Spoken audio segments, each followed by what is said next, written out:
I think the work that we're most well known for is our work against hate groups in the United States. Our goal is to make the leaders and the organizations themselves feel the power of the law. Some of you probably are familiar with Stormfront, the leading neo-Nazi site in the world. And this is what they say is the truth about the Southern Poverty Law Center. Galling as it may be, no other single organization has more effectively damaged our cause. Between 2008 and 2015, the number of registered users on Stormfront has actually doubled. And we are becoming increasingly concerned that this is where our bad guys live. It's no longer in sort of traditional hate groups. One of the ways that we're trying to take money away from hate groups now is by cutting them off from availability to tech services. Lately, we've also been working with PayPal in particular, because there are about 80 hate groups, and I'm talking about like neo-Nazis and skinheads, who use PayPal to make and move money.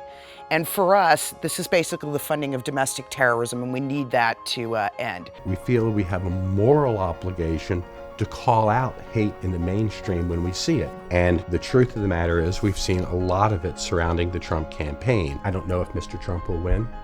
I don't know if he will lose. What I do know is that the country's diversity will continue to change.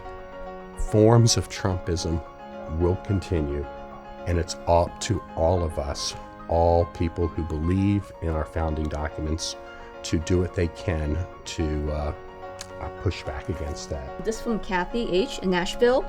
What can an individual do personally to combat the amplified exposure of the alt-right hate groups, beliefs, and messages that seem to have infiltrated the 2016 presidential election? There are all the standard things, right? You sign petitions, you contact your elected officials, and in some ways just being educated about what this is, who these people are, what role they're playing in the campaign is very, very important. Thank you so much for having us Thank today. you guys so much for coming.